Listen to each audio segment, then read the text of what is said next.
Hi hello welcome to our channel. నేను మీ సిరి. ఈరోజు మనం చెప్పుకోబోయే కథ ప్రియ నేస్తం పార్ట్ 73. కథలోకి వెళ్ళే ముందు లైక్ చేయడం మర్చిపోకండి ఫ్రెండ్స్. అలాగే మరిన్ని వీడియోస్ కోసం మన ఛానల్ని సబ్స్క్రైబ్ చేయండి. నాకంతా అయోమయంగా ఉంది. నాకు హెల్ప్ చేస్తావా అని అడిగాడు అర్జున్. తప్పకుండా చేస్తాను. ఇందులో మా డాడీ హస్తం లేకపోతే. అనవసరంగా మా డాడీని బ్యాడ్ చేయకూడదు అని అడిగింది రాగిని. తప్పు చేయని వాళ్ళని టచ్ కూడా చేయను నేను. సూటిగా రాగిని వైపు చూశాడు అర్జున్. నేను ఎలా కనుక్కోవాలి అని అడిగింది రాగిని. చెప్పానుగా, చెప్తాను కానీ ఈ మ్యాటర్ ఎవరికీ తెలియకూడదు. చివరికి ఇది క్లోజ్ ఫ్రెండ్స్కి కానీ మీ మదర్కి కానీ ఎవరికీ తెలియకూడదు. నీకు నాకు మధ్యనే ఉండాలి అని అడిగాడు అర్జున్ మరీ. తప్పకుండా. అర్జున్ మీద ఉండే ఇష్టంతో రాగిని ఒప్పుకుంది. తన్ని రిజెక్ట్ చేసిన అర్జున్ మనసులో కనీసం ఒక సదాభిప్రాయం ఏర్పరచుకోవాలి అనుకుంటోంది రాగిని. అంతే, అంతకుమించి ఇంకేం లేదు. అంత కష్టపడాల్సిన అవసరం లేదు. మీ డాడీ తాగే మిల్క్లో, జ్యూస్లోనో స్లీపింగ్ పిల్స్ కలిపే. నీకు ఇవన్నీ కష్టం కాదు. ఎంతైనా డాక్టర్ కూతురు కదా. మీ డాడీ సీక్రెట్ లాకర్లో ఉన్న డీటెయిల్స్ సంపాదించు. ఆస్తి పేపర్ గట్రా ఏమీ వద్దు. కేవలం హాస్పిటల్ గురించి మాత్రమే అని వివరంగా అన్నాడు అర్జున్. మా డాడీ రూమ్లోనే ఉంటాయని మీకెలా తెలుసు అని అడిగింది రాగిని. అదే రూమ్లో ఉండకపోయినా మీ డాడీకి పర్సనల్ అంటూ ఉంటాయి కదా కొన్ని. అక్కడ వెతికి సంపాదించు. వీలైతే ఫాస్ట్గా ప్లీజ్. అర్జున్ రిక్వెస్ట్ చేశాడు ఆమెని. నేను ప్రయత్నం చేస్తాను అని అంది రాగిని. థ్యాంక్ యూ అనగానే చెయ్యి ముందుకు పెట్టింది రాగిని, షేక్ హ్యాండ్ ఇవ్వడం కోసం అన్నట్టుగా. ఆమె చేతి వైపు ఒకసారి చూసి, ఏమి అనుకోకు, నాకు ఇష్టం లేదని చెప్పింది గుర్తుందిగా. ఈ ఒక్క హెల్ప్ చేసి పెట్టు, లైఫ్ లాంగ్ నిన్ను గుర్తుంచుకుంటాను అని అన్నాడు అర్జున్. విసుగ్గా చేతిని వెనక్కి తీసుకుంది రాగిని.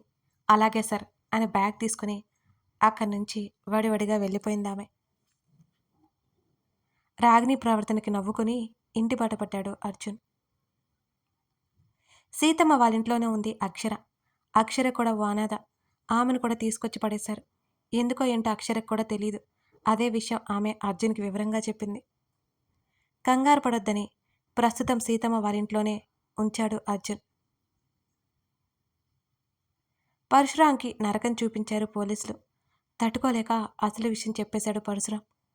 పరశురాం చెప్పింది మొత్తం రికార్డ్ చేసి జాగ్రత్త పడ్డాడు ఎస్ఐ. మరో 4 రోజులు గడిచాయి. ప్రణయ్ని డిశ్చార్జ్ చేశారు. లోహిత ఇంటికి వెళ్ళిపోయింది. 3 బెడ్రూమ్ ఫ్లాట్ కావడంతో అందరికీ రూమ్స్ సరిపడిపోవడంతో ఓనర్స్తో మాట్లాడి పెంట్ హౌస్లోకి శంకరం కామాక్షిని పంపాడు అర్జున్.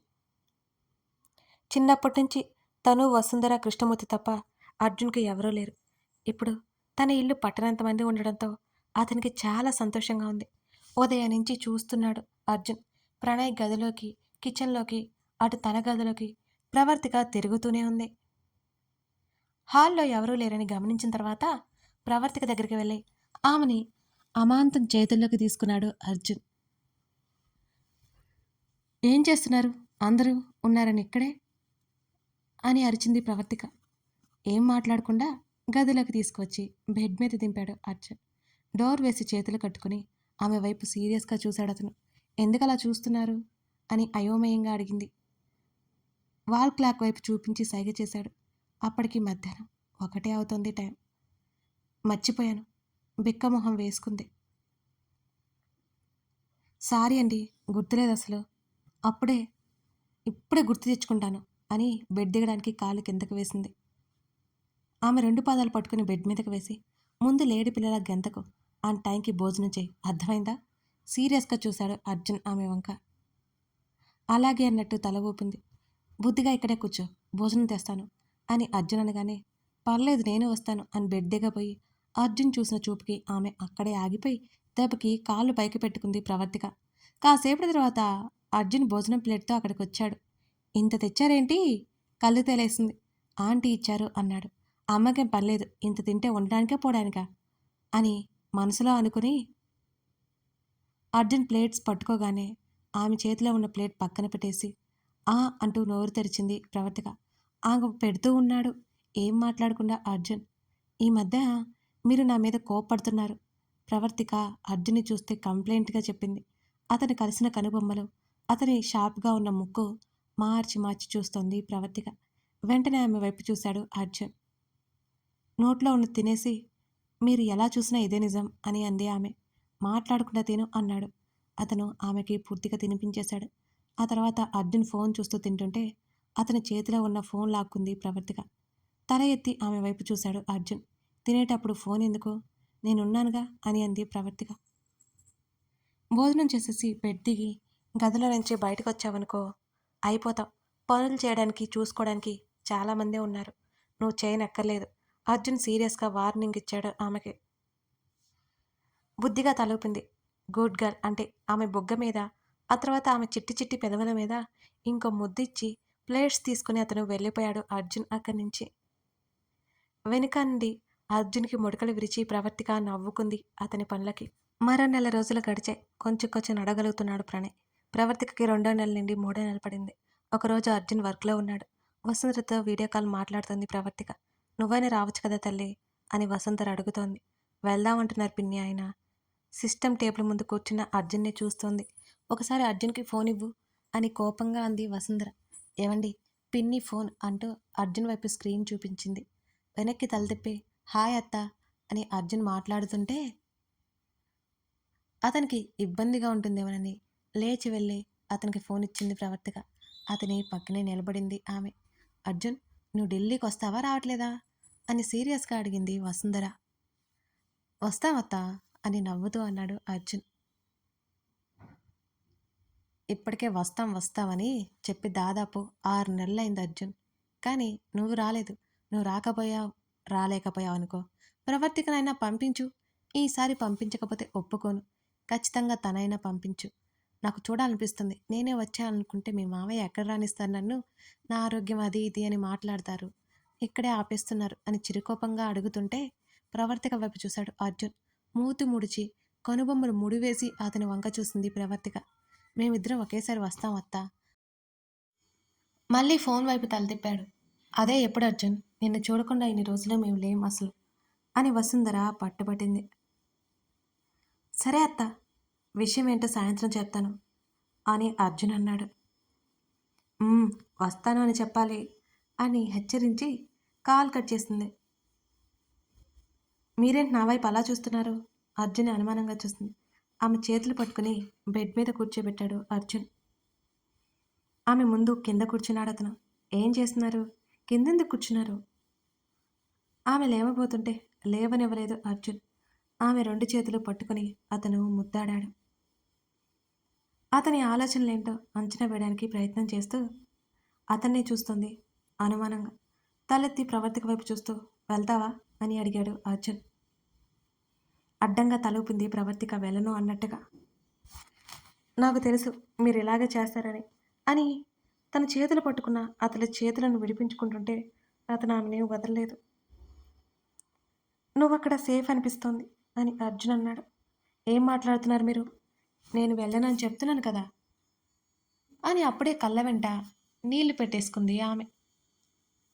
దీనికే ఏడుస్తారా అంటూ ఆమె కన్నీళ్లు తుడవడానికి చేతిని పైకెత్తగా అతని చేతిని నెట్టేసి ముఖం తిప్పుకుంది. ఇప్పుడే ఏడుపు, అప్పుడే కోపం, అప్పుడే అలక అని అనుకుంటూ అతడు నిట్టూర్చి అది కాదురా అని అర్జున్ ఏదో చెప్పబోతుంటే